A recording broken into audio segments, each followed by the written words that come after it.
Ndagusuhuje kandi nguha n'ikaze ku biganiro bya Mugari Media TV, ariko nyemerere nerekeze mu gihugu cya Congo ubwire ko M23 yakoze urugendo rwo kubohora Congo. Umuhuzabikorwa w'ihuriro ry'imitwe ya politiki n'iya gisirikare rya AFS cyangwa se Alliance Fleuve Congo, Colonel Nanga yewe urugendo rwisohoye rwo kubohora Repubulika Iharanira Demokarasi ya Congo. Urugendo rwabaye kuri uyu wa 20 rwitabiriwe n'abayobozi batandukanye ba AFC ndetse na M23, abaturage banyuranye ndetse n'abasirikare ba M23. Rwakorewe mu gace kitwa Nyongera Rugana, aho abarukoraga bari bafite akanyamuneza baririmba indirimbo zitandukanye zikunze kwifashishwa n'abasirikare. Ubuyobozi bwa M23 bwasezeranije abanyekongo ko bwiteguye kubageza kuri demokarasi, ubwigenge ndetse no kubaha uburenganzira bw'ikiremwa muntu. Ni urugendo ruvuga ko rushimangira icyizere cy'abanyekongo baharanira kubaka ahazaza, haba aho bari umuturage ahabwa agaciro uko agakwiriye. Muri Werurwe 24, witwa Nanga yari yatangaje ko ihuriro ryabo ribabajwe n'umutekano muke uri mu gihugu cyabo, by'umwihariko mu ntara ziri mu burasirazuba, kandi ko ari ingaruka z'ubuyobozi bubi burenganya abaturage bakanahasahura imitungo yabo.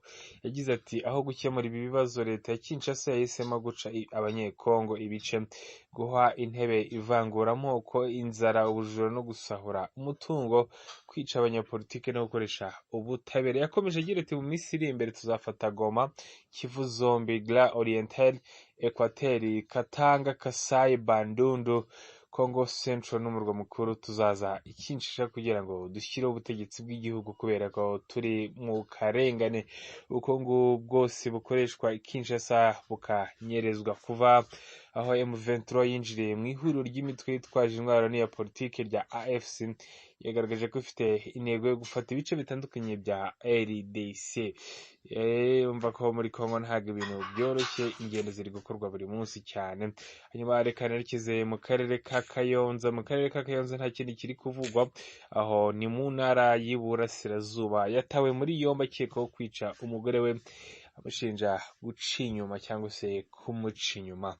Umugabo uri mu kigero cy'imyaka igera kuri 33 wo mu karere ka Rwamagana yatawe muri yombi nyuma yo gukekwaho kwica umugore w'imyaka 30 bari barasezeranye imbere y'amategeko, amushinja kumuca inyuma. Kuri uyu wa gatandatu hagati ya saa 5 saa 6 z'ijoro nibwo ku muhanda wa kaburimbo uherereye mu mudugudu wa Kamayange, ni mu kagari ka Nyagatovu mu murenge wa Mukarange, hasanzwe umurambo w'umugore uri ku muhanda, bigaragara ko yishwe. Inzego z'umutekano zakomeje gukurikirana zisanga ari umugore wari utuye mu kagari ka Nsinda, aho ni mu murenge wa Muhazi mu karere ka Rwamagana, wari umaze ukwezi yarahukaniye iwabo mu mujyi wa Kayonza, nyuma yo kutumvikana n'umugabo we wamushinjaga kumuca inyuma no gushaka kumutwara imitungo, cyangwa se yashaka kumutwarira imitungo bari barafatanyije gushaka.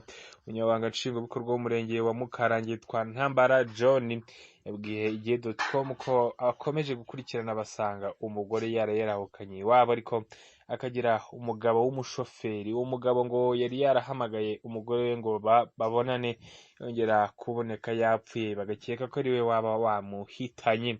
Yagize ati, iwabo w'umukobwa batubwiye ko bari bifitanye amakimbirane, umugabo yashinjaga umugore kumuca inyuma n'ibindi bibazo bishingiye ku mutungo. Twamenye ko uwo mugabo yahamagaye umugore ngo bahure, nyuma agaragara ku muhanda yapfuye. Uyu muyobozi yavuze ko hahise hatangira iperereza, umugabo abanza kubura ariko aza gufatirwa mu mujyi wa Kigali, aho ni mu karere ka Kicukiro niho bamusanze, ajyanwa kuri sitasiyo ya polisi ya Kayonza kugira ngo akomeze akurweho iperereza ku cyaha akekwaho cyo kwica umugore we. Gitifu Ntambara yasabye abashakanye kujya bitabaza inzego z'ibanze mu gihe bagiranye ibibazo, avuga ko kuvutsanya ubuzima atari cyo gisubizo, koko birangira bigize ingaruka kuri bombi ndetse no ku bana baba barabyaranye.